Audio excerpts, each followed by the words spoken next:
Shalom à tous.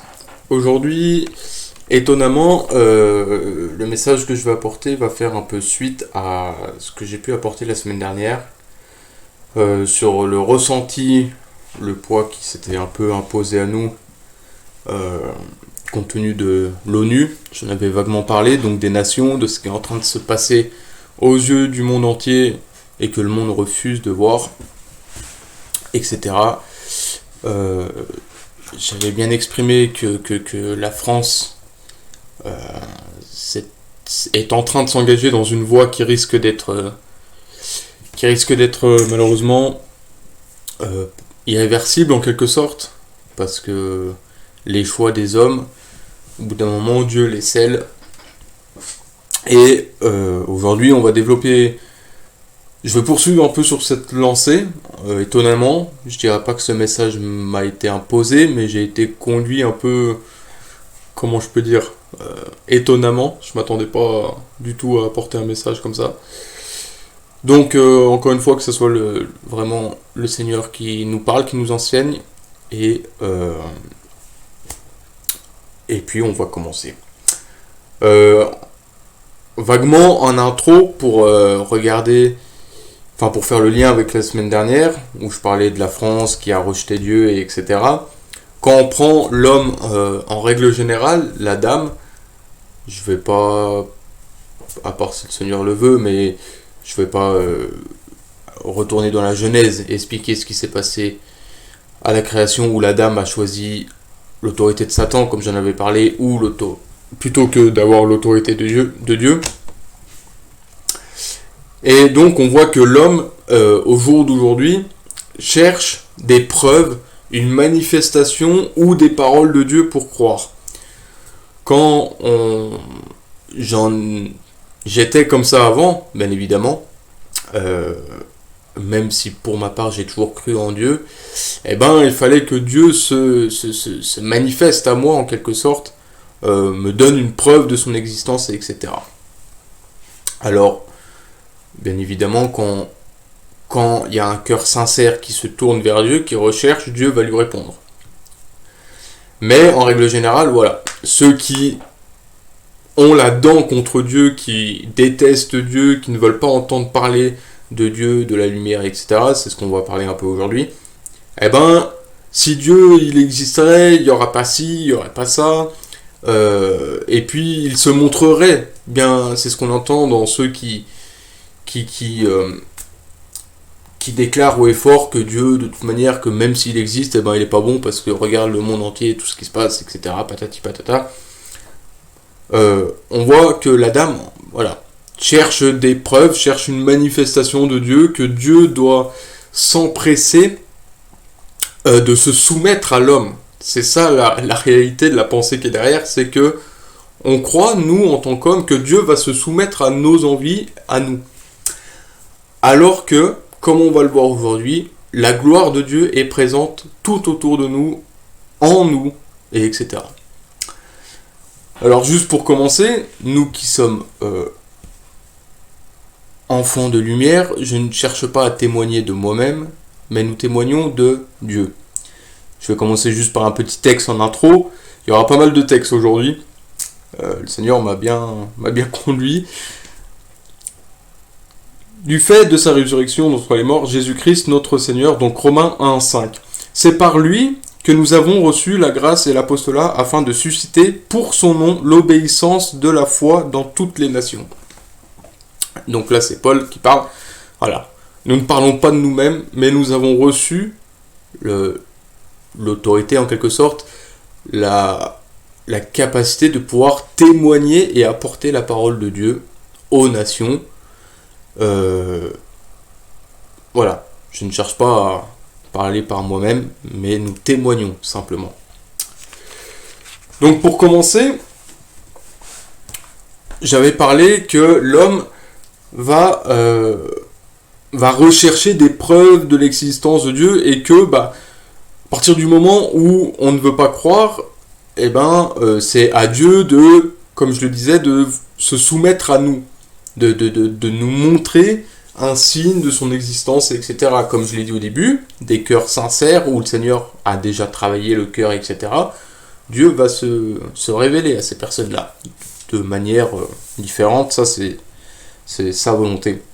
Mais pour ceux qui ont le cœur mauvais, qui sont animés des ténèbres,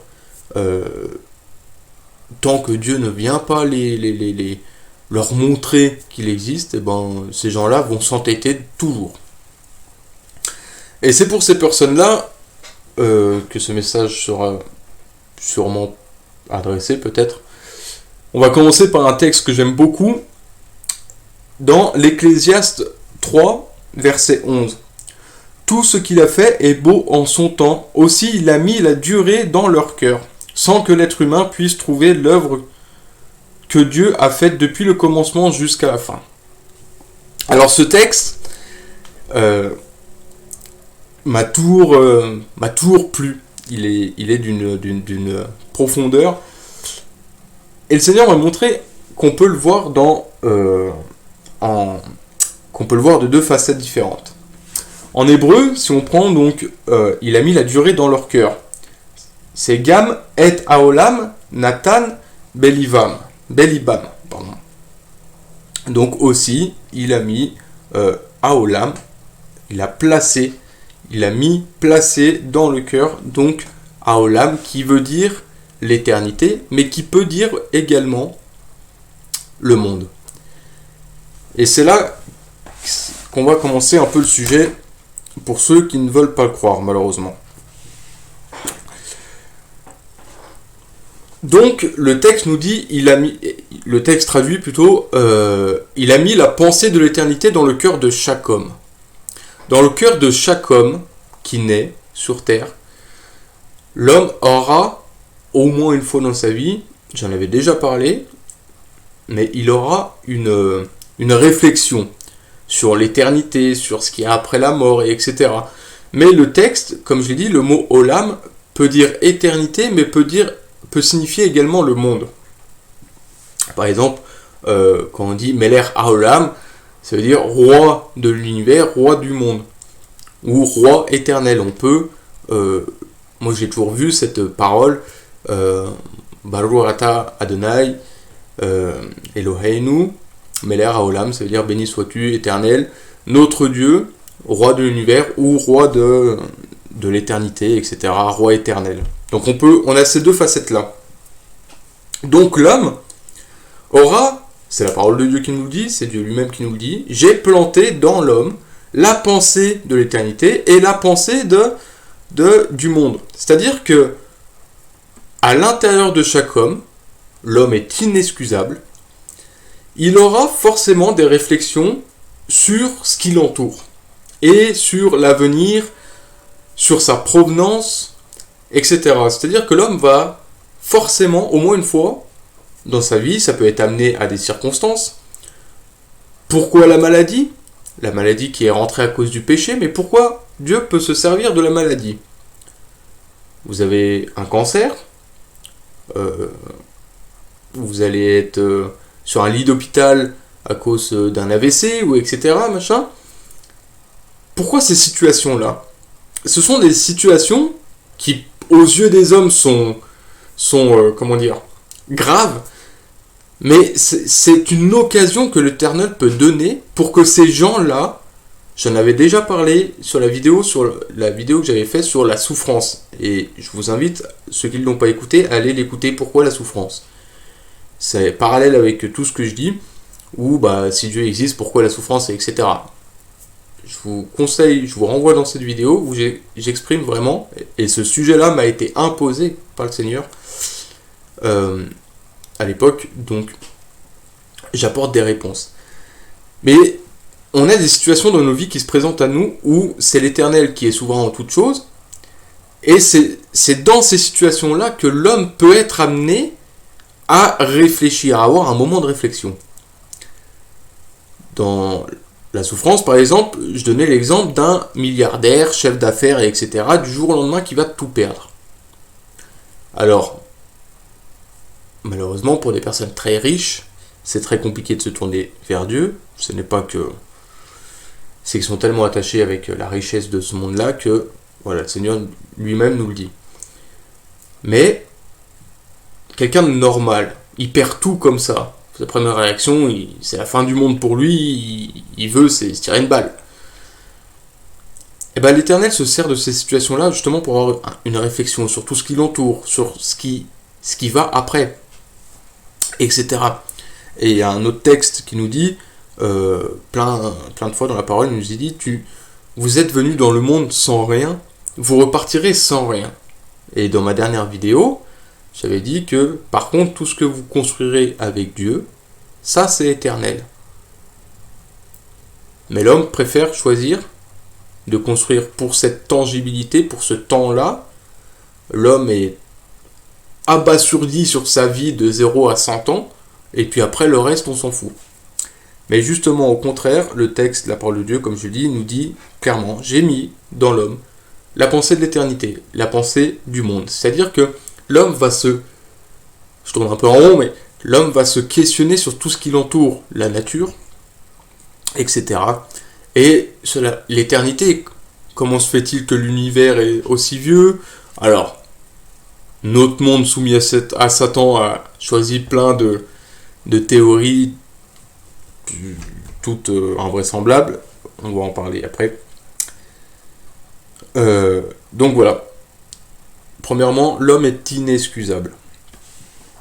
Pour poursuivre dans cette pensée-là, on va lire un autre texte dans Romains 1, où on parle de ce que l'homme peut voir à travers le monde, et etc. Que la gloire de Dieu est présente dans le monde. Donc, Romains 1, versets 18 à 20. La colère de Dieu, en effet, se révèle depuis le ciel contre toute impiété et l'injustice des gens qui tiennent la vérité captive dans l'injustice. Car ce qu'on peut connaître de Dieu est manifeste parmi eux. C'est Dieu qui, pour eux, l'a rendu manifeste. En effet, ce qui chez lui est invisible, sa puissance éternelle et sa divinité, se voit fort bien depuis la création du monde, quand l'intelligence le discerne par ses ouvrages. Ils sont donc inexcusables. Alors là, on a deux choses. On a un autre texte qui confirme ce que je veux apporter, qui dit que la puissance éternelle et la divinité de Dieu se voient fort bien depuis la création du monde, quand l'intelligence le discerne à travers la création, à travers tout ce qui est autour de nous. Donc premièrement, l'homme est inexcusable parce qu'il peut contempler la gloire de Dieu, la puissance créatrice de Dieu tout autour de lui. La nature, le monde, l'équilibre du monde. Comment se fait-il que la terre a toujours donné son fruit, malgré que l'homme l'a détruit de siècle en siècle, de décennie en décennie? Comment se fait-il que la terre a toujours donné je fais une petite parenthèse, on dit oui mais si ton Dieu existe, pourquoi la famine, etc. La responsabilité de l'homme c'est de gérer la création. Dieu pourvoit, mais c'est à l'homme de gérer. Comment se fait-il qu'il y ait des milliardaires et des gens qui meurent à la faim? Tout simplement parce que l'homme ne fait pas bien son job. La terre pourvoit à tous les besoins dont a besoin l'humanité, mais par contre l'humanité s'en sert comme bon lui semble, et donc forcément, il y a des pauvres, des très pauvres, qui meurent de faim, et au contraire, tu as des milliardaires qui s'enrichissent, qui achètent n'importe quoi, 50 PC, tu sais pas pourquoi, voilà. Donc ça vient de l'homme. Bref, je ferme la parenthèse. Donc, ce texte nous dit bien là que la gloire de l'homme est visible par Dieu. Et la gloire de Dieu, est visible par l'homme. Dieu ne va pas se présenter à nous, et encore, ça ce sera la suite, va pas nous dire, voilà, je suis Dieu, j'existe, etc. Il peut, ça peut, mais l'homme est amené à avoir des réflexions. Et là, je vais vous apporter une pensée qui vient de me traverser l'esprit. Une des conséquences de la chute, c'est, l'homme nous dit, Dieu dit, après la chute, une des conséquences, c'est que c'est Genèse 3, verset 12 ou Genèse 3, verset 19, je sais plus, ou 20, enfin bref, c'est dans Genèse 3.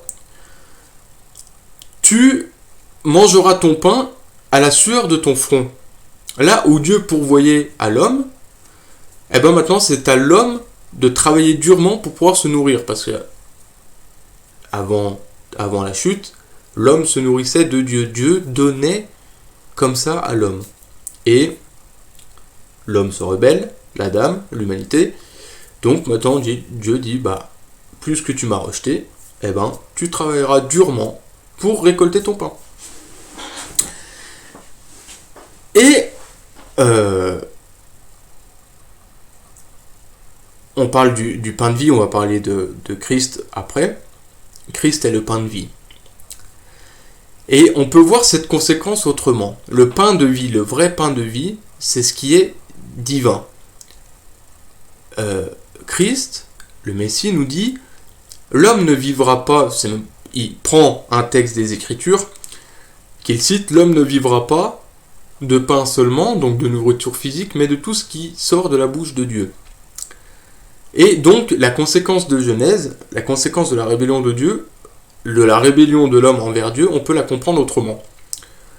Premièrement, tu vas travailler durement pour te nourrir physiquement, donc tu devras travailler, travailler la terre, etc. Alors qu'avant, la terre donnait son fruit, l'homme n'avait juste à se nourrir du fruit. Et donc, j'ai perdu le fil de ma phrase. Et donc, voilà, l'homme maintenant devra travailler durement pour se nourrir physiquement, mais également spirituellement. Parce que l'homme a connu Dieu. Dieu s'est présenté à l'homme, vivait avec l'homme tous les jours. L'homme a rejeté Dieu, donc Dieu a dit maintenant, tu devras travailler durement pour ton pain. Mais le lechem, en hébreu, le pain de vie, ça, c'est surtout une notion spirituelle des choses. La nourriture spirituelle. Donc, on peut comprendre cette conséquence de la rébellion de l'homme, on peut la comprendre autrement, c'est-à-dire que pour rechercher le pain spirituel, tu vas devoir travailler durement pour la trouver. Tu vas devoir chercher, te questionner, tu vas devoir te poser des questions. Ce n'est pas Dieu qui va venir, encore une fois, je dis pas qu'il peut y avoir des exceptions, Dieu est tout puissant, seule sa volonté compte, mais en règle générale, Dieu ne va pas venir taper sur les hommes en disant « Ouh, j'existe ». Comme on l'a dit, la gloire de Dieu est visible aux yeux de l'homme. On va rentrer un peu plus dans le détail après. Et c'est à l'homme de se questionner profondément et de rechercher, de travailler durement pour rechercher le pain spirituel qui est Christ. On va le voir. Bien sûr, il y a tout un travail que le Seigneur opère et le Seigneur connaît les cœurs. Donc quelqu'un qui est véritablement sincère, qui a déjà travaillé le cœur, l'Éternel se révélera à lui, c'est obligatoire. Et donc, comme je disais, le texte il y a deux choses à prendre en compte dans le texte. Donc dans ce texte de Romains 1,18, le verset 18 nous dit « La colère de Dieu, en effet, se révèle depuis le ciel contre toute impiété et l'injustice, contre toute l'impiété et l'injustice des gens qui tiennent la vérité captive dans l'injustice. » Et là, ça rejoint le message que j'apportais la semaine dernière. Les dirigeants. Si vous croyez un seul instant que les dirigeants du monde, la plupart, ne connaissent pas la vérité, ne connaissent pas la vérité biblique et de tout ce qui se trame dans le monde, etc., alors vous vous fourvoyez. Parce que ceux qui dirigent le monde connaissent très bien la vérité. Ils sont animés du diable, la plupart. Le diable connaît très bien la vérité. Et eux, ces gens-là, toutes les hautes têtes qui nous gouvernent, les scientifiques, etc., je vais détailler un peu, ces gens-là retiennent la vérité captive. Par contre, ces gens-là, s'ils ne se repentent pas, le texte est clair, la colère de Dieu est sur eux. elle est sur eux. Donc ça c'est une petite notion qui est intéressante de noter quand même, parce que c'est à cause des dirigeants. Souvenez-vous de ce que j'avais dit la semaine dernière, j'avais dit que les dirigeants prennent des positions qui vont à l'encontre de Dieu, et les populations sont soumises, mais ne se rendent même pas compte que tout ce qui est imposé à leur vie, toute la pensée qui est imposée aux hommes, en réalité, ces dirigeants-là mènent les populations dans les voies contre Dieu. Et c'est ça que les populations ont besoin d'être éclairées. Et comme je l'ai dit au tout début, c'est l'apostolat, c'est notre rôle de vous apporter la lumière, de vous apporter la parole de Dieu. Et encore une fois, je vous demande pardon pour tous ces siècles et toutes ces années où le monde chrétien, où tous les enfants de Dieu n'ont malheureusement pas répondu pleinement à leur mission. C'est une vérité. Nous devons le dire. Nous avons à vous demander pardon, à vous, qui ne connaissez pas Dieu.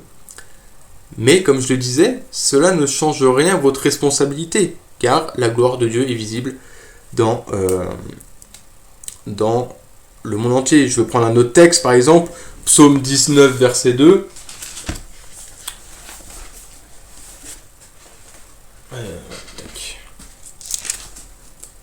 Psaume 19, verset 2, c'est David qui parle.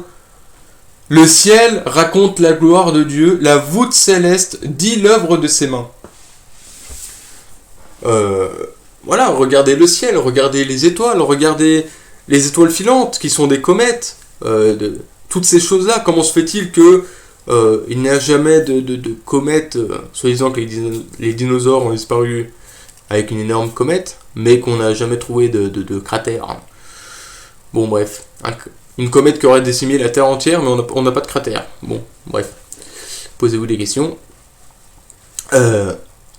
Comment se fait-il que notre Terre est relativement protégée? Comment se fait-il que l'homme cherche un autre habitat mais ne trouve pas? C'est normal, la Terre a été créée pour nous. Il a créé la Terre et il a placé l'homme dans le jardin d'Éden. Donc on voit bien que Dieu a placé l'homme, sa création, sa créature dans la création qu'il a fait exprès pour. Il n'a pas dit, bon, je vais créer plein de petites planètes et puis vous allez chercher la bonne. Non. Il a créé une planète. Alors, l'homme peut aller dans l'espace, vous ne trouverez jamais rien pour pouvoir vivre. Ce n'est pas possible. Ça, c'est la science-fiction qui vous fait rêver. Donc, bref, voilà.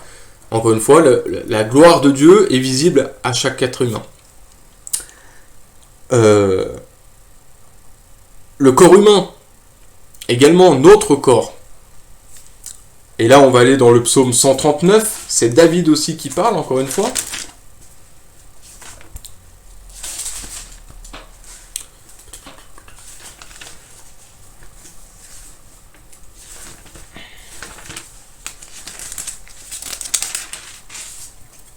Psaume 139, versets 13 à 16.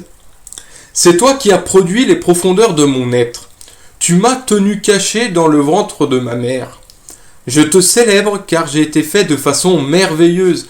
Tes œuvres sont étonnantes, je le sais bien. Mon corps ne t'était pas caché lorsque j'étais fait en secret, tissé dans les profondeurs de la terre. Quand je n'étais qu'une masse informe, tes yeux me voyaient, et sur ton livre étaient tous inscrits les jours qui furent façonnés avant qu'aucun d'eux n'existe. Là, il nous est parlé de l'embryon, de la conception de l'homme dans le ventre de sa mère.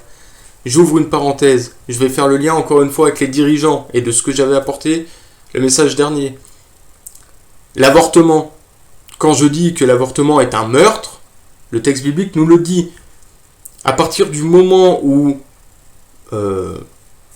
on pourrait en discuter, mais à partir du moment qu'il y a fécondité entre le spermatozoïde et l'ovule, il y a un être vivant qui est présent.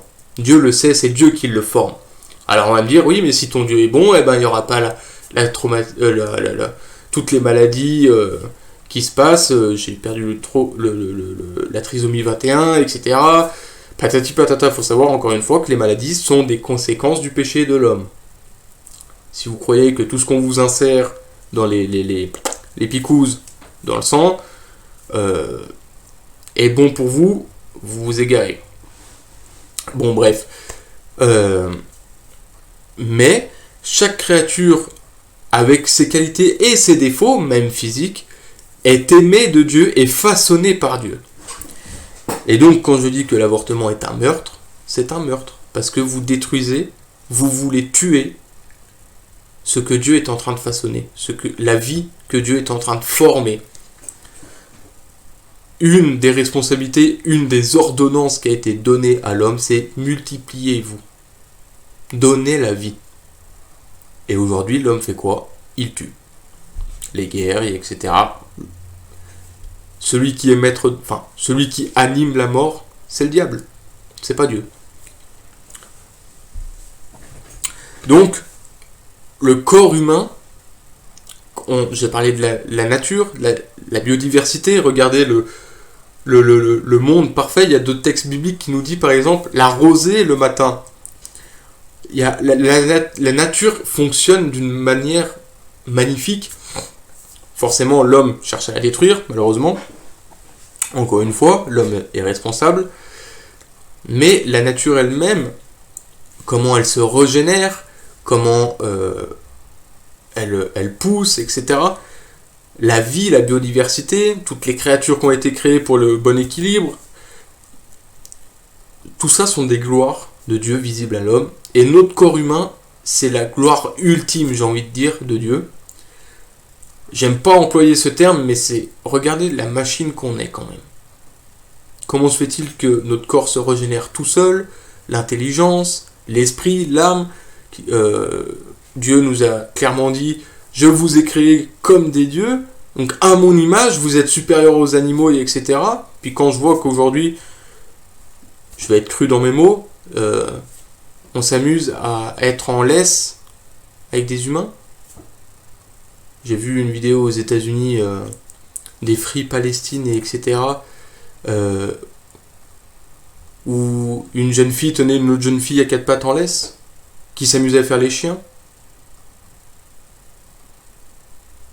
Mais pardonnez-moi, elle est où la gloire de l'homme là? Voilà ce que fait l'homme. Il se détruit lui-même. Bon bref. Il faut savoir aussi une chose, c'est que dans le corps humain, et là ça c'est, l'homme est inexcusable, et ça c'est que en hébreu que vous pourrez le trouver. Dans l'ADN de l'homme, il est marqué le nom de Dieu. Parce que le nom de Dieu, le tétragramme, le nom saint de Dieu, a une valeur numérique, et cette valeur numérique, vous la retrouvez dans l'ADN, dans le découpage avec les ponts de l'ADN, les ponts d'acides aminés. Donc, chaque homme est une créature que Dieu a façonnée, que Dieu aime en tant que créature.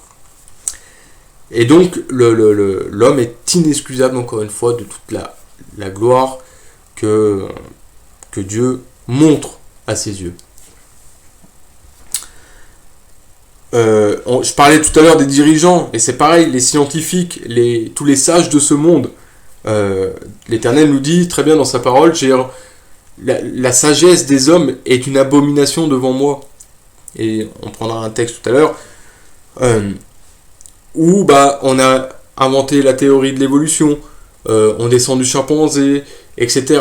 Tout ce qui a été dit par les hommes, la Terre a des milliards d'années, deux pierres qui se sont travaillées toutes seules et boum, un Big Bang. Ces gens-là, ce sont des gens qui, la plupart, qui se refusent de croire à la vérité, ou qui ont connaissance de la vérité, mais qui se refusent d'en témoigner. Donc ils sont coupables devant l'Éternel de rendre la vérité captive. Et on cherche encore une fois, à mentir au peuple, etc. Je parlais du Big Bang. Par exemple, à côté de chez moi, nous avons ce qu'on appelle le CERN. Le CERN, c'est un immense accélérateur de particules où on balance des atomes et on les fait exploser contre un mur, je crois, pour voir qu'est-ce qui se passe. Et il faut savoir que, j'ouvre une parenthèse, mais c'est important d'en parler, ce qui s'y passe là-bas, c'est satanique. Il y a eu comment? Ah, j'ai perdu le terme. Il y a eu un spectacle, en quelque sorte, j'ai perdu le terme, pardonnez-moi. Un spectacle satanique, voilà, où on a invoqué, on a célébré des images de Satan, etc. Le but du CERN, en balançant ses atomes, c'est de recréer un Big Bang.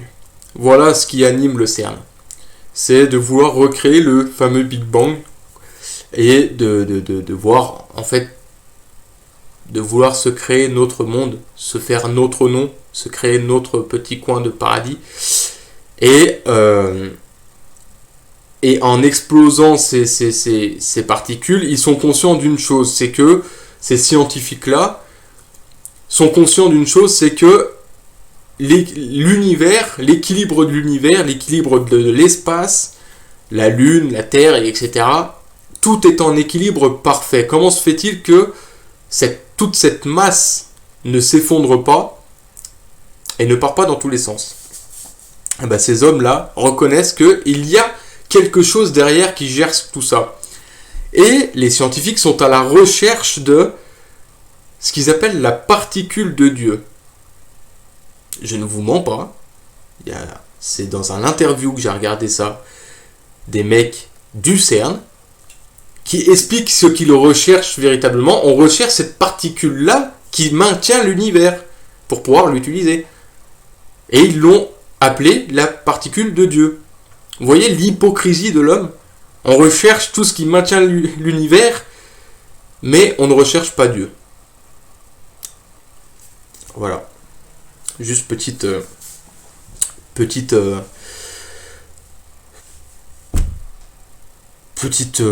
schéma de l'hypocrisie du monde et de l'homme.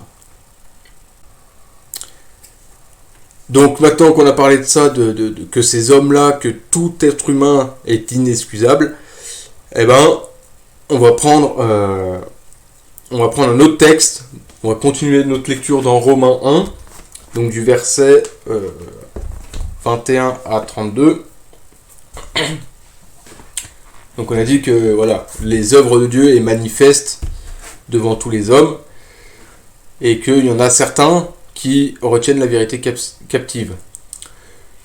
Donc si on poursuit, ils sont donc inexcusables, puisque tout en ayant connu Dieu, ils ne l'ont pas glorifié comme Dieu et ne lui ont pas rendu grâce, mais ils se sont égarés dans des raisonnements futiles, et leur cœur sans intelligence a été plongé dans les ténèbres.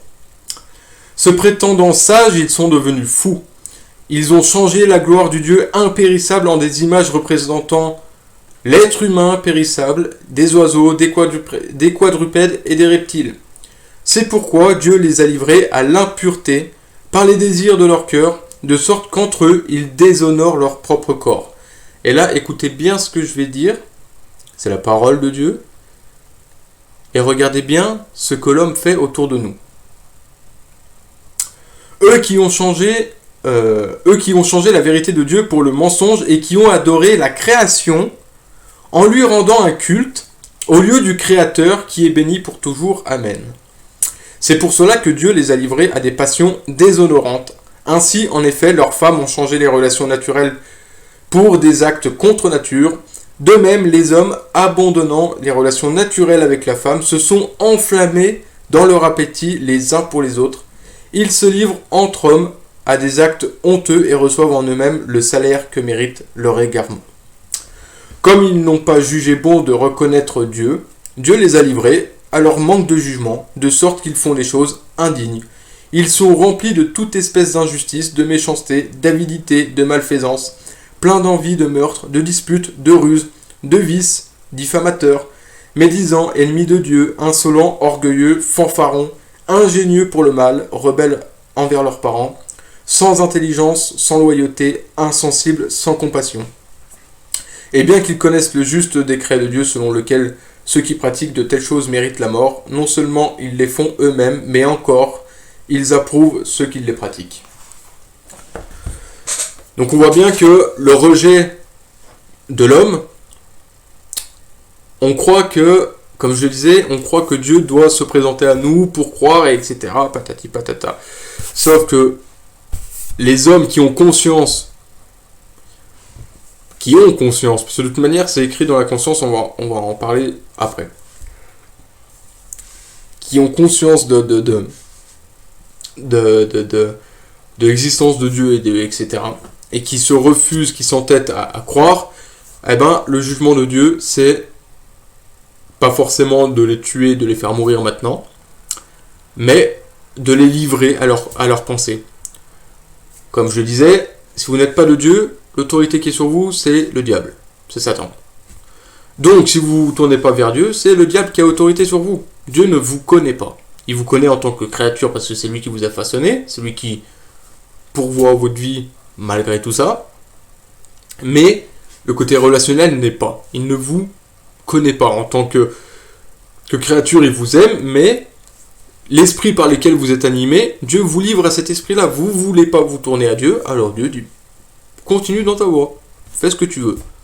Mais un jour ou l'autre, tu comprends, tu seras à genoux devant moi dans tous les cas. Donc ça, ce sont des conséquences d'avoir rejeté la lumière. Et là, comme je l'ai dit au début, on va parler de notre Seigneur.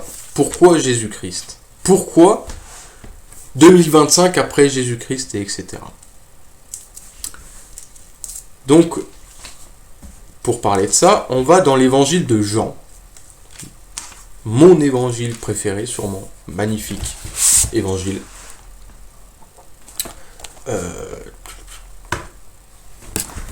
On va lire au chapitre 1, les 13 premiers versets. Pourquoi Jésus-Christ ? Pourquoi la lumière ? Ces gens-là, ils ont rejeté la lumière de Dieu. Mais la lumière de Dieu, comme je l'ai dit, l'homme a besoin d'avoir des signes de Dieu pour croire. Veut que Dieu se manifeste à lui pour croire, etc. Mais le pire, c'est que l'homme est inexcusable parce que la lumière de Dieu était devant lui. La lumière de Dieu est devant lui, devant chaque homme.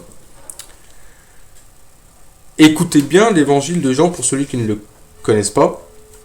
Au commencement était la parole. Donc là on parle de... Il faut remettre ce texte encore une fois dans le contexte hébraïque. Bereshit. Voilà. Bereshit. Comme dans Genèse 1, au commencement Dieu créa les cieux et la terre. C'est Bereshit bara Elohim. Et bien là, l'évangile de Jean, c'est au commencement était la parole. La parole était auprès de Dieu. La parole était Dieu. Elle était au commencement auprès de Dieu. Tout est venu à l'existence par elle, et rien n'est venu à l'existence sans elle. Dieu a créé par sa parole. Ce qui est venu à l'existence, en elle était la vie, et la vie était la lumière des humains. La lumière brille dans les ténèbres, et les ténèbres n'ont pas pu la saisir. J'aime pas trop n'ont pas voulu la saisir plutôt. Survient un homme envoyé de Dieu du nom de Jean. Jean le baptiseur, donc c'est celui qui a prêché la repentance avant que Jésus vienne, qui a annoncé la venue de Jésus, comme nous le faisons aujourd'hui. Il vient comme un témoin pour rendre témoignage à la lumière, afin que tous croient par lui. Ce n'est pas lui qui était la lumière, il venait rendre témoignage à la lumière. La parole était la vraie lumière, celle qui éclaire tout humain, elle venait dans le monde. Elle était dans le monde et le monde est venu à l'existence par elle, mais le monde ne l'a jamais connue. Elle est venue chez elle et les siens ne l'ont pas accueillie. Mais à tous ceux qui l'ont reçue, elle a donné le pouvoir de devenir enfants de Dieu, à ceux qui mettent leur foi en son nom. Ceux-là sont nés non pas du sang, ni d'une volonté de chair, ni d'une volonté d'homme, mais de Dieu. Et au verset 14, la parole est devenue chair. Elle a fait sa demeure parmi nous, et nous avons vu sa gloire, une gloire du Fils unique issu du Père. Elle était pleine de grâce et de vérité. Donc Dieu, la parole était au commencement, la parole était Dieu, et la parole était incarnée, et elle était présente au milieu de nous. Elle a été faite chair. Dieu a envoyé son Fils comme témoin devant tout le monde. Je pose une question toute simple, toute bête, mais c'est souvent ces questions-là qui nous amènent à réfléchir. Comment se fait-il que nous disons 2025 après Jésus-Christ? On aurait pu dire après Bouddha, après Allah, après plein de choses. Non, on dit après Jésus-Christ. Je vous pose cette question, pourquoi? L'homme est aveugle, sans tête dans les ténèbres. La lumière est venue, mais comme l'homme est ténèbres, eh ben, ils ne veulent pas de la lumière. Alors là, je vais vous apporter des commentaires qui sont intéressants sur le verset 9. La parole était la vraie lumière, elle qui éclairait tout humain. Elle venait dans le monde. Et là, nous avons John MacArthur qui nous commente ça. À travers la puissance souveraine de Dieu, tout homme reçoit assez de lumière pour être tenu pour responsable. Dieu a planté sa connaissance en tout homme au travers d'une révélation générale dans la création et dans chaque conscience. Cette révélation offerte à tous ne produit cependant pas le salut. Soit elle conduit à recevoir toute la lumière de Jésus-Christ, soit elle a pour conséquence la condamnation de ceux qui rejettent une telle lumière. La venue de Jésus-Christ était l'accomplissement et l'incarnation de la lumière que Dieu avait placée dans le cœur de chaque homme. Et là, je vais vous apporter ce que nous dit la tradition juive. Donc là, il nous dit clairement, John MacArthur nous dit que la connaissance de Dieu est en tout homme, au travers d'une révélation générale, comme on l'a dit, dans la création de tout ce qui nous entoure, mais aussi dans la conscience de l'homme. La conscience de l'homme témoigne qu'on a un créateur, il y a quelque chose de plus grand au-dessus de nous. Et j'ouvre une parenthèse, j'aime bien prendre cet exemple, l'âme de l'homme, c'est pareil. Quand vous êtes sur le seuil de la mort, quand vous voyez quelqu'un mourir devant vous, l'âme, dans ces moments-là, en règle générale, on ne se contrôle plus. On peut très bien dire, moi, dans telle situation, je ferai ça. Non. Ça, c'est notre inconscient qui prend le dessus. Et je pose cette question. Étant donné que nous ne sommes pas, en quelque sorte, je ne veux pas dire pas conscients, mais que nous ne gérons plus nos faits, nos paroles, nos actes, etc. Que dans des moments où on risque la mort, on a ce qu'on appelle l'instinct de survie, qui va prendre le relais, qui va nous faire des choses qui sont... pour la plupart, on se dit que ouais, j'ai fait quelque chose d'imaginable. Là. Par exemple, tu tombes dans l'eau et comme par hasard, tu as pu tenir 1 minute sans respirer dans l'eau, tu sais pas pourquoi. Bon, bref. Ce n'est pas nous qui gère, c'est notre corps, c'est notre âme elle-même qui prend le relais là, pour nous sauver. Et comment se fait-il que dans des moments au seuil de la mort, il y a des cris vers le ciel? Soit des cris de colère, soit des cris de secours. On va crier, les gens ne veulent pas croire en Dieu, mais on va dire « Mon Dieu, non, je t'en supplie, sauve cette personne, sauve-la, sauve-moi, etc. » alors qu'on ne croit pas en Dieu. Pourquoi?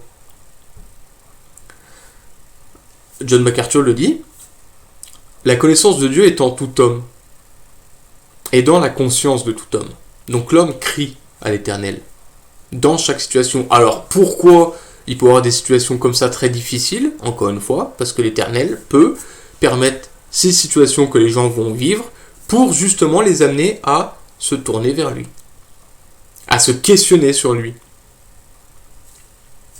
Après, là, il y a le choix de l'homme qui rentre en jeu. Est-ce qu'il va creuser? Est-ce qu'il va vraiment s'interroger? Ou est-ce qu'il va dire oh, j'ai un ange gardien. Et puis, bon, on continue ma petite vie, hein, c'est pas grave. Et donc, la tradition juive nous dit l'homme possède une neshama. La neshama, c'est la semence de Dieu, en quelque sorte, la semence spirituelle, l'esprit de Dieu, qui est présent dans chaque homme. Dans chaque homme, il est présent. Mais, et ça j'aime beaucoup les enseignements de nos frères juifs, parce que ils nous disent que l'esprit de Dieu ne disparaît jamais de de l'intérieur de l'homme. Mais il est étouffé, il est vraiment tout petit, à cause de la chute notamment. Bon, bref. Donc il y a cette conscience, cette semence de Dieu qui est dans chaque être humain. Mais il faut que cette Neshama soit réveillée, ravivée en quelque sorte. Et par exemple, donc, la connaissance de Dieu est inscrite dans l'homme, quoi qu'il le veuille, mais il n'y a que par un retour à Dieu que sa Neshama peut reprendre vie, cette semence-là.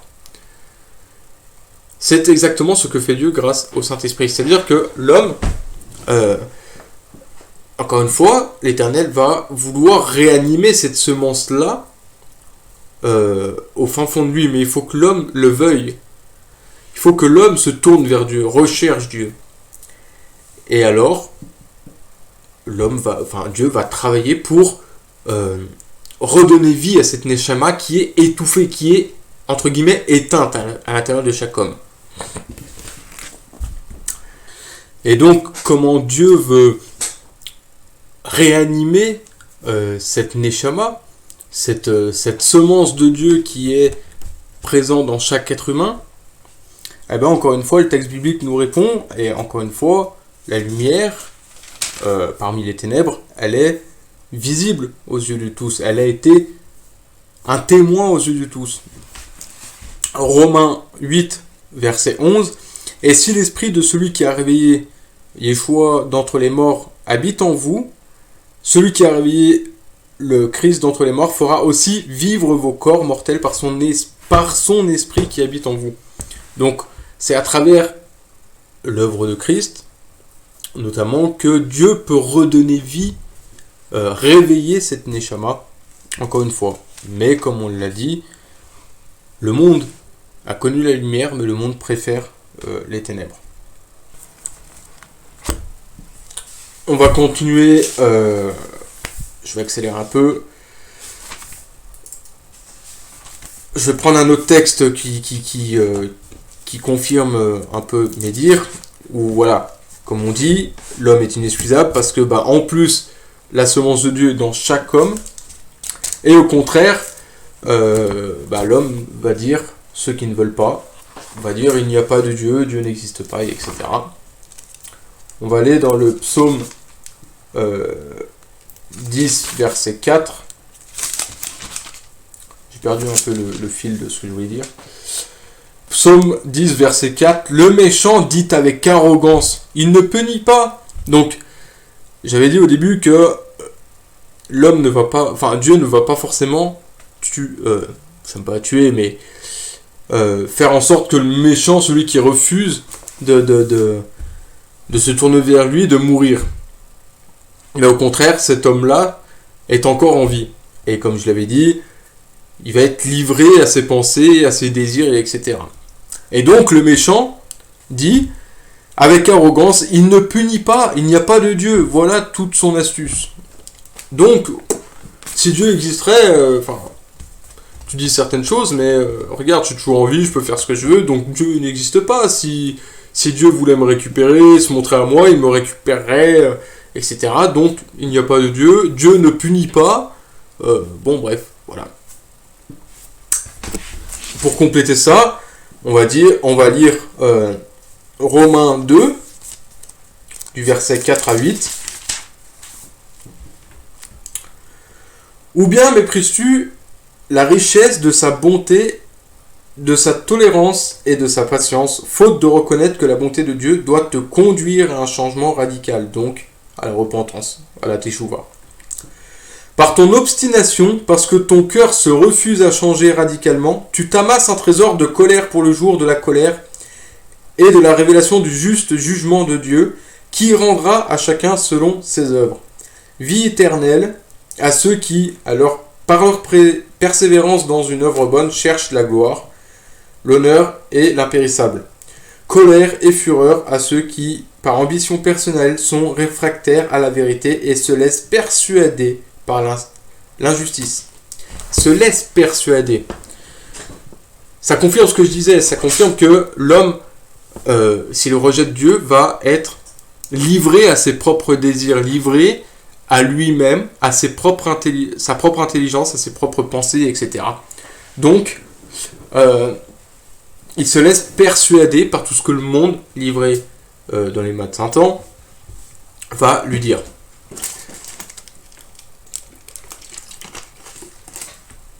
Et donc, tous ces hommes-là qui refusent la lumière, comme on l'a dit, présentent devant les yeux, la gloire de Dieu est présente devant l'homme. L'homme est inexcusable, surtout que la lumière est venue en tant que chair, incarnée, a laissé une trace derrière elle, la parole de Dieu, la Bible, les Juifs, Israël, toute l'histoire d'Israël, les chrétiens, la croix, etc. L'homme est inexcusable. Il est inexcusable. La semence de Dieu est plantée en chaque homme. Chaque homme sera amené à avoir des réflexions sur sa propre vie, sur son origine, sur l'éternité, sur le monde, tout ce qu'on a dit. Et donc, vous avez des méchants, comme on l'a dit, dans le psaume 10, qui disent « Dieu n'existe pas », avec arrogance, « Il ne punit pas, je peux continuer à faire le mal, j'ai pas de sentence, etc. Je peux tuer quelqu'un, Dieu ne me punit pas. » Bon. Alors, et Paul, voilà ce qu'il nous dit. « Ou bien méprises-tu la richesse de sa bonté et de sa tolérance et de sa patience, faute de reconnaître que la bonté de Dieu doit te conduire à un changement radical. » C'est-à-dire que si vous êtes encore en vie, encore au jour d'aujourd'hui, c'est ce que j'avais apporté mon message précédent, c'est une grâce que Dieu vous donne pour vous retourner à lui. Vous retournez à lui, oui, pour que vous retourniez lui, pardon. Un texte biblique nous dit très bien, comme je le dis, et je le répète, je donne à l'homme 120 ans pour qu'il se repente. Dieu ne veut pas la mort du pécheur, mais qu'il se repente. Malgré tout le mal, malgré que l'homme refuse les ténèbres, refuse la lumière et plongé, vit et aime les ténèbres, Dieu lui laisse encore toujours sa grâce et sa miséricorde pour qu'il se repente. Voilà ce que Dieu attend de vous. Que vous reveniez à lui, à sa lumière qui est Yeshua Mashiach, qui est Jésus-Christ, incarné. Point barre. Il n'y en a pas d'autre. Donc tous ces gens-là qui ne veulent pas revenir à la lumière s'amassent un jugement, et l'Éternel est patient envers tout cela, envers vous tous, pour que vous vous repentez. Encore une fois, l'homme est inexcusable. On va lire, pour poursuivre, le psaume 2. Et je vais faire le lien avec ce qui se passe dans le monde. Regardez bien le monde aujourd'hui, ce qui se passe dans le monde. Encore une fois, tout est écrit, tout est présent devant l'homme pour que l'homme soit amené à Dieu. Pourquoi les nations s'agitent-elles? Pourquoi les peuples grondent-ils en vain? Les rois de la terre se postent, les princes se liguent ensemble contre le Seigneur. Et là, je vais faire le lien avec Israël. Contre le Seigneur. Et contre l'homme qui a reçu son onction. Brisons leurs liens, secouons leurs chaînes. Il rit, celui qui habite le ciel, le Seigneur se moque d'eux. Il leur parle dans sa colère, dans sa fureur, il les épouvante. C'est moi qui ai investi mon roi sur Sion, ma montagne sacrée. Je vais proclamer le décret du Seigneur. Il m'a dit, tu es mon fils, c'est moi qui t'ai engendré aujourd'hui. Demande-moi et je te donnerai les nations comme patrimoine, comme propriété, les extrémités de la terre. Tu les briseras avec un sceptre de fer, comme une poterie, tu les mettras en pièces. Et maintenant, roi, ayez du bon sens. Recevez l'instruction, juge de la terre. Servez le Seigneur avec crainte, soyez dans l'allégresse en frissonnant. Embrassez le Fils de peur qu'il ne se mette en colère, et que vous ne disparaissiez en chemin, car sa colère s'enflamme vite. Heureux tous ceux qui trouvent en lui un abri. Donc on voit que le monde s'agite contre Israël, contre le Seigneur. Les nations s'agitent dans tous les sens. Il nous est parlé du Fils, qui obtiendra l'héritage de toutes les nations, qui les gouvernera avec un sceptre de fer, et que nous dit Ésaïe 60, versets 1 et 2, « Lève-toi, brille, ta lumière arrive, la gloire du Seigneur se lève pour toi. » Ça concerne Israël. « Certes, les ténèbres couvrent la terre, et une obscurité épaisse recouvre les peuples, mais sur toi, le Seigneur se lève, sur toi, sa gloire apparaît. » Sur Israël. Certes, les nations sont plongées dans les ténèbres, comme je l'avais apporté la semaine dernière, se liguent, se brassent dans tous les sens contre Israël, mais sur elle est en train de se lever la lumière. La lumière viendra sur Israël, la lumière du monde. Tout a encore une fois rapport avec Israël. Et hier soir, je lisais cette prière, et j'arrêterai sur ça. Une prière qu'on trouve dans un sidour. Chantez l'Éternel, peuple de la terre. Annoncez tous les jours son secours. Racontez sa gloire aux païens, ses merveilles à tous les peuples. L'Éternel est grand au-dessus de nos louanges, majestueusement élevé au-dessus de toute divinité, car les dieux des païens sont des idoles. Et l'Éternel a créé les cieux, la majesté et la gloire le précèdent. La magnificence et le triomphe l'accompagnent. Payez à l'Éternel, ô race d'idolâtres, payez à l'Éternel un tribut d'honneur et de gloire. Vouez à l'Éternel un hommage digne de son nom, apportez vos offrandes. Et prosternez-vous dans son sanctuaire, que toute la terre tremble de respect devant l'Éternel. L'univers s'affermira et ne sera pas ébranlé. Cieux, réjouissez-vous, terre, sois heureuse, que les peuples proclament le règne de l'Éternel. Et puis à la fin, loué soit l'Éternel, le Dieu d'Israël, d'éternité en éternité. Cette prière, elle a pour but de proclamer le règne de l'Éternel sur la terre entière. Règne qui est en train de se montrer. Nous voyons les prémices de son règne. Donc l'homme est inexcusable. Là où l'homme recherche des preuves de Dieu, eh bien, la gloire de Dieu est visible tout autour de lui. Vous avez le monde qui s'agite contre Israël, toujours contre son oint, contre les chrétiens. Encore une fois, on a d'innombrables chrétiens dans le monde entier qui se font persécuter. Posez-vous cette question, pourquoi ? L'homme est inexcusable. Donc il est temps de penser à tout ce qui nous entoure et de revenir à la lumière qui s'est incarnée, qui s'est faite chair pour témoigner de Dieu. Et la lumière est en train de revenir, se lever sur Israël, peu importe ce que les gens pensent. Nous avons les prémices de son retour, vraiment, nous avons les prémices que le règne de Dieu est en train d'arriver, que le royaume est en train d'arriver. Donc, peuple, repentez-vous. Le temps, encore une fois, est de revenir à l'Éternel. Et j'arrêterai là. Shalom à toutes et à tous. Tournez-vous vers le Dieu d'Israël, vers son oint, vers son Messie. Et vous aurez part, et vous serez nourris de la lumière. Shalom à toutes et à tous.